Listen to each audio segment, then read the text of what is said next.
ప్లాట్ఫామ్కి గుద్దుకుంది, కాలు విరిగింది. పడటమే, స్పృహ కోల్పోయినా, స్పృహ లేదు.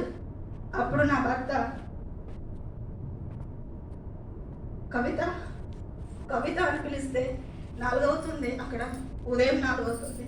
కవిత అని పిలుస్తుండే, కవిత లేదు.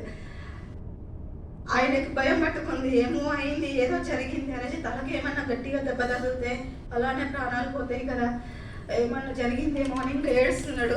ఏడ్చుకుంటూ ఆయనకి ఏం తోయగా మా చిన్నన్నకి ఫోన్ చేసి ఇట్లా జరిగిందిరా అంటే, నువ్వేం టెన్షన్ పడకు, నువ్వేం బాధపడకు, ఇమ్మీడియట్గా నువ్వు అంబులెన్స్కి కాల్ చేయి, వస్తాడు, తీసుకెళ్తాడంటే ధైర్యం చెప్పిన తర్వాత కొన్ని వాటర్ తీసుకొచ్చి, పక్కలు 2-3 ఉండి వాటర్ తీసుకొచ్చి నన్ను ఒక గద్దె మీద పడుకోబెట్టి వాటర్ చల్లిన తర్వాత అప్పుడు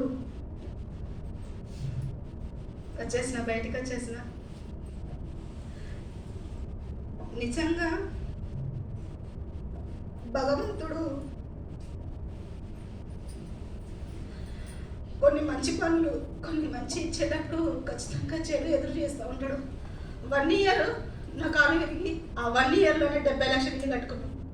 తిరిగితే 1 ఇయర్ పోయిన జనవరి 27వ తారీఖు నాకు యాక్సిడెంట్ అయింది. మళ్ళీ 27 లోపు 70 లక్షలు ఇల్లు కట్టుకుని ఆ 70 లక్షల ఇంట్లో నేను మహారాణిలాగా ఉంటున్నాను. భగవంతుడు ఆ రోజు నమ్మిన భగవంతుడు ఎందుకు ఇచ్చాడో, నేను 10 మందికి మంచి చేస్తా కదా, నాకెందుకు ఇలా జరిగింది అనేసి నాకు నేను ఎక్కడో చోట యుద్ధం జరుగుతూనే ఉంది నా లోపల. నేను ఏడిస్తే నా భర్త ఎక్కడ ఏడుస్తాడో అని, మా అమ్మ నాన్న ఎక్కడ ఏడుస్తారో అని నా పిల్లలకి కూడా చెప్పలేదు. యాక్సిడెంట్ అయిన ఒక 15 రోజుల వరకు వాళ్ళు కాల్స్ చేస్తూనే ఉన్నారు పిల్లలు హాస్టల్ నుండి. ఏం లేదు, మీరు వరంగల్ ఎందుకు ఉంటారు, మీరు వరంగల్ ఉండరు కదా, మీరు వరంగల్ మనం మీటింగ్లకు వెళ్ళే అలవాటు కదా, మనం ఎక్కడ మీటింగ్ అంటే అక్కడ ఆ నైట్ లాంగ్ జర్నీ చేసినప్పుడు అక్కడ ఉంటాం కదా. అంటే మేము వరంగల్లో ఉన్నాం, నైట్ పడుకున్నాం అంటే అట్లెట్లా పడుకుంటారు మీరు వరంగల్లో, నమ్మట్లేదు పిల్లలు, అట్లెట్లా పడుకుంటారు మీరు వరంగల్లో, మీరు ఏ రాత్రి అయినా వచ్చేస్తారు కదా అంటే ఏం చెప్పాలో నాకు ఏం అర్థం కాలేదు. భగవంతుడు అనేటోడు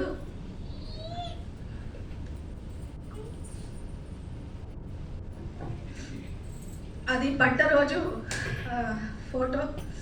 తర్వాత ఇది చాలామంది ఏమన్నారంటే, కవిత మేడము మూర్తి సారు ఎంజాయ్ చేయడానికి వెళ్ళిళ్ళు పడ్డారు అనేసి అన్నారు.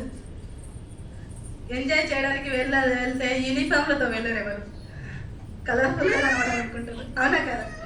కానీ యూనిఫామ్ ఉంది, ఆ పాయింట్ని కట్ చేస్తుంటే, కంపౌండర్ వచ్చి ఆ పాయింట్ని కట్ చేస్తుంటే నిజంగా నా స్కిన్ని కట్ చేసిన నాకు అంత బాధ అనిపించలేదు. కానీ ఆ యూనిఫామ్ని కట్ చేసింది కదా, అది నేను తట్టుకోలేకపోయాను. అది ఇప్పటికీ దాచుకున్న ఆ పాయింట్, దానివల్ల నాకేం యూజ్ లేకున్నా అది నా యూనిఫామ్, దానివల్ల నేను 5 ఏళ్లతో తింటున్నా, కొన్ని 100 మందికి అవకాశం ఇస్తున్నా.